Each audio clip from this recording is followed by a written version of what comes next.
Lagi sibuk ya? Ya, aku punya ini nih. Mau nggak? Udah makan belum? Oh, udah. Mau nyel nggak? Oh iya, Bang. Ada apa Mas? Iya. Mau nanya-nanya soal pembelajaran online ini. Mau kenapa Mas Tom? Ya ada beberapa permasalahan kalau kita melakukan pembelajaran online itu banyak siswa yang kurang motivasi untuk berpartisipasi. Oh gitu. Mas Tommy ngalamin itu di Ya, ya. Terus? Padahal kita sudah membuat pembelajaran yang menarik. Kemudian materinya juga sudah diberikan terlebih dahulu. Kemudian penentuan proyeknya mereka menentukan masing-masing. Tapi masih banyak yang tidak ikut berpartisipasi. Sebentar nih Mas. Jadi kira-kira apa nih yang Mas Tommy inginkan dari hasil obrolan kita saat ini nih? Ya ada solusi gitu ya, ada solusi menyangkut motivasi anak dalam belajar online. Nah, perasaan Mas Tommy ngadepin masalah kayak gini gimana nih? Ya kadang-kadang suntuk, ya. Suntuk, emosi, gitu ya. Apalagi kalau sudah meeting nggak pernah hadir, tugas nggak mengerjakan, materi juga nggak pernah dibuka. Gitu. Banyak Mas yang kayak gitu anak-anaknya. Ya 30%. 30%. Dari masing-masing kelas. Kalau menurut Mas Tommy sendiri, apa nih kira-kira yang menyebabkan anak ini motivasi belajarnya sama partisipasinya itu jadi rendah? Kira-kira apa tuh? Mungkin underrate sama pelajaran prakarya. Underrate, ya, karena mungkin prakarya kelas 3 itu kan kebanyakan stranya pengolahan, sementara siswa-siswa utamanya putra itu kurang begitu suka dengan strand pengolahan ini. Aduh, kalau kayak gitu memang jadi ngebingungin banget, sedih banget ya.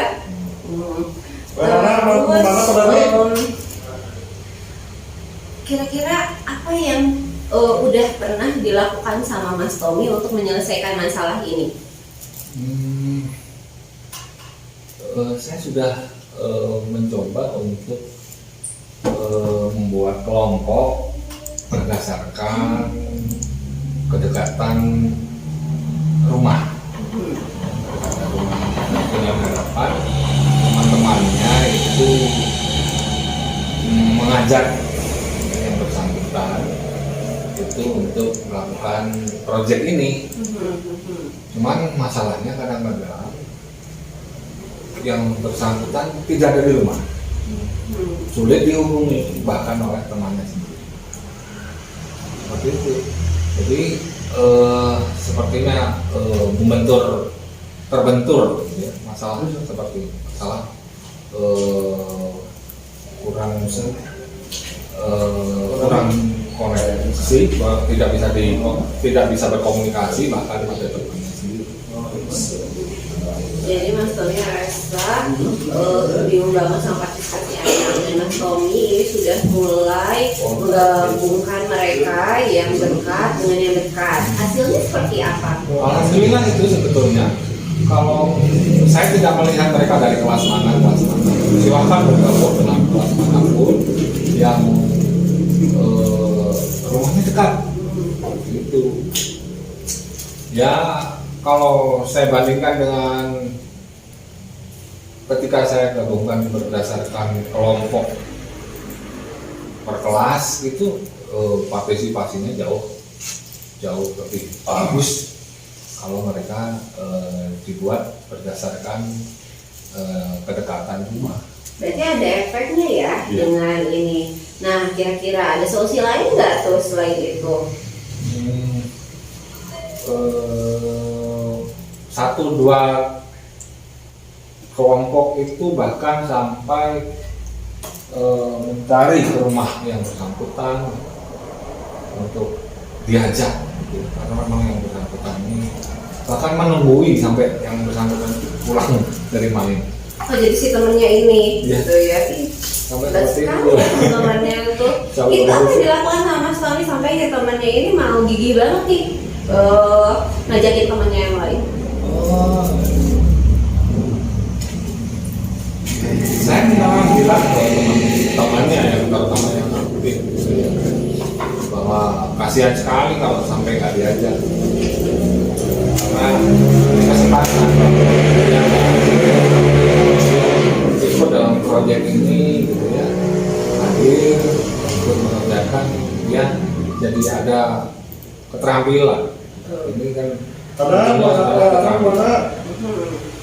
Jadi sama temannya itu ya, yang pertama pemahaman dari saya, kedua setia kawan dari temannya yang kita andalkan. Jadi Mas Tony juga menumbuhkan itu ya, gitu sama anak-anaknya, dan itu yang bikin temennya jadi termotivasi juga untuk bantuin temennya. Betul. Dan kita ada hal lain nggak tuh Mas selain menumbuhkan rasa persaudaraan seperti itu?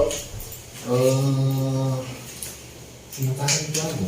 Jadi kita masih belum ketemu dengan formula baru yang bisa mengajak yang 30% lebih. Lalu Mas Tommy pernah membicarakan masalah ini dengan siapa? Sebelumnya belum pernah. Sebelumnya belum pernah. Kemungkinan ada apa pihak-pihak yang bisa Mas Tommy ajak untuk bicara untuk menyelesaikan masalah ini? Orang tua siswa, ada beberapa orang tua siswa yang ingin secara langsung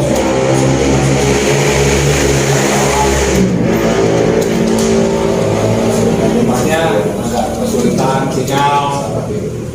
Jadi kalau misalnya kita kesulitannya itu soal sinyal atau daerah yang cukup jauh, itu biasanya ada kesempatan walaupun rentang waktunya mungkin agak lebih lama untuk yang bersangkutan bisa ikut mengerjakan proyek itu. Ini nggak apa nih? Kalau waktunya agak lama apa enggak nih? Nggak apa-apa juga, saya juga Mbak. Kadang-kadang lebih dari 2 minggu saya kasih dulu. Berarti Mas Tommy ke depan nih mau ngapain nih?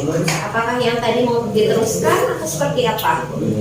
Kemungkinan mau saya galakkan mengenai menumbuhkan rasa setia kawan itu dan menghubungi orang tua orang duluan, anaknya kesulitan sinyal seperti itu. Kira-kira kapan nih Mas akan mulai untuk dilakukan nih solusi ini? Ya kalau mengingat TS itu sudah tinggal beberapa minggu lagi, maksudnya minggu depan ini kita sudah harus mulai action. Jadi mulai minggu depan akan mulai dilaksanakan. Iya. Lalu kira-kira Mas ada nggak kekuatan lain yang bisa membantu Mas Tommy untuk menyelesaikan masalah ini, atau ya teman atau siapa gitu Mas yang bisa bantuin Mas Tommy? Oh ya, saya berharap wali kelas bantuan dari wali kelas untuk menghubungi yang bersangkutan sehingga yang bersangkutan bisa mengikuti tugasnya tidak tertinggal. Jadi Mas Tommy juga akan menghubungi wali kelas agar ada komunikasi yang lebih efektif juga mungkin ya dari wali kelas kepada siswanya gitu, untuk mengingatkan kalau misalkan ada masalah dengan pelajarannya Mas Tom. Oke, lalu Mas Tom kedepannya Mas Tom merasa bahwa rencana ini bakal berhasil nggak? Mungkin akan meningkatkan walaupun tidak 100% dari yang 30%, meningkatkan partisipasi. Ya harapan saya pasti ada peningkatannya, tapi walaupun tidak semuanya. dengan langkah-langkah yang tadi ya. Tadi itu apa aja sih Mas? Lupa saya. Yang pertama itu ngapain aja? Menumbuhkan rasa setia kawan dari temannya. Kedua, menghubungi orang tua siswa yang bersangkutan. Yang ketiga, minta bantuan wali kelas. Semoga rencananya berhasil ya Mas ya dan bisa efektif. Kira-kira biar efektifnya ini tahu efektif enggaknya, Mas Tommy akan melihat dari mana nih kalau rencana ini berhasil atau enggak? Pada saat pengujian, saya nanti pada saat pengujian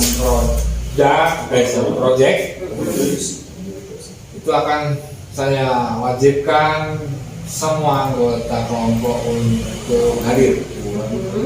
Jadi nanti walaupun 1-2 orang saja yang cukup buat saya untuk recon, mengadakan recon. Saya yakini orang yang bersangkutan hadir di tempat setidaknya melihat, apalagi kalau dia aktif dalam pengerjaan. Oke, wah bagus sekali tuh solusinya. Ternyata tanpa disadari Mas Tommy jadi bisa menemukan solusinya. Oh itu solusi ya? Alhamdulillah. Semoga rencananya lancar dan bisa dilaksanakan nanti ya Mas Tommy ya depannya. Ya sama-sama Mas Tom. Sukses ya Mas. Assalamualaikum warahmatullahi wabarakatuh. Perkenalkan, nama saya Farhan Agustian. Saya adalah rekan dari Bu Rani dan Pak Tommy yang sudah melaksanakan coaching, dan saya belajar di pelajaran matematika ternyata di SMP 1 Sukanagara. Setelah saya mengamati video coaching yang dilakukan oleh Bu Rani dan Pak Tommy, saya rasa dari video tersebut Bu Rani dan Pak Tommy sudah melaksanakan yang namanya tahap-tahap yang harus ada di coaching ya, dalam proses coaching. Apa saja? Yang pertama tujuan umum. Nah, tadi bisa dilihat bahwa di awal Bu Rani bertanya gitu kan tentang maksud dan tujuan dari apa yang diharapkan atau yang diinginkan oleh Pak Tommy itu sendiri. Kemudian yang kedua itu identifikasi masalah. Setelah bertanya mengenai apa tujuan dari Pak Tommy berbicara atau berbincang dengan Bu Rani, kemudian dilanjutkan dengan kira-kira ada masalah apa saja gitu kan yang ingin didiskusikan. Kemudian yang ketiga itu ada yang namanya regenerasi.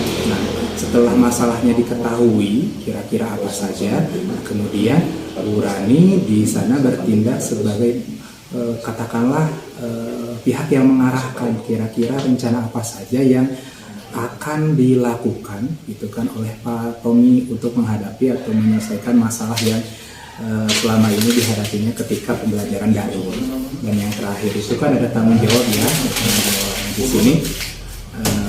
Setelah rencana tersebut dibicarakan, tindak lanjutnya seperti apa gitu kan, apakah ada nantinya kesepakatan gitu atau tindak lanjut dari apa yang sudah dibicarakan. Dan dari video itu sendiri bisa dilihat bahwa komunikasi yang terjadi antara Bu Rani dengan Pak Tommy di situ komunikasinya asertif ya. Jadi di sini saya lihat gitu kan antara dua pihak itu ya katakanlah posisinya seimbang di sini, tidak ada yang namanya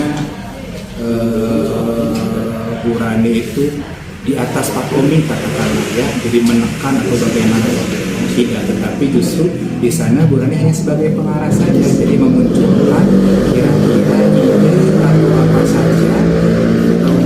saja yang sebenarnya ide tersebut atau solusi tersebut sudah ada di dalam diri Pak Tommy itu sendiri gitu. Jadi hanya mengarahkan saja saya lihat, dan itu sudah bagus. Jadi hubungannya tidak seperti antara katakanlah atasan dengan bawahan, tidak ya, tapi di sini betul-betul memunculkan solusi-solusi yang sebenarnya sudah bisa terpikirkan juga oleh yang bersangkutan, yaitu Pak Tommy itu sendiri.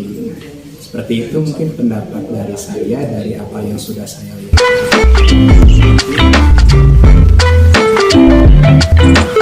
Terima kasih. Assalamualaikum warahmatullahi wabarakatuh.